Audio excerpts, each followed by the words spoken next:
இப்போதெல்லாம் பெண்கள் ஆண்கள் செய்யும் பெரும்பாலான வேலைகளை செய்து ஆணுக்கு பெண் இளைப்பில்லை என்பதை நிரூபித்து வருகின்றனர். இருப்பினும் ஆண்களுக்குண்டான ஒரு சில வேலைகளை செய்வதற்கு பெரும்பாலான பெண்கள் முன்வருவதில்லை. ஏனெனில் அந்த வேலைகள் மிக மிக கடினமானதாக இருக்கும். கடுமையான உடல் உழைப்பு தேவைப்படும். எனவே உடல் ரீதியாக ஆண்களை காட்டிலும் சற்று பலம் குறைந்தவர்களாக இருக்கும் பெண்கள் உடல் வலிமை தேவைப்படும் குறிப்பிட்ட வேலைகளில் பெரும்பாலும் ஈடுபடுவதில்லை. ஆனால் அப்படிப்பட்ட வேலையிலும் ஈடுபட்டு தாங்கள் எந்த விதத்திலும் குறைந்தவர்கள் இல்லை என்று நிரூபித்துள்ளார் ஒரு பெண்.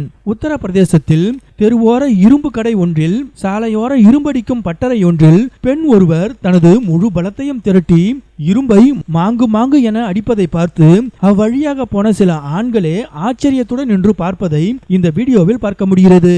இந்த பெண் தனது உடல் வலிமையை மற்றவருக்கு ஷோ ஆஃப் செய்ய இதனை செய்யவில்லை. மாறாக இந்த பெண்ணின் வறுமையும் வேலையில்லாத கொடுமையுமே அவரை இத்தகைய கடினமான வேலையில் ஈடுபட வைத்துள்ளது.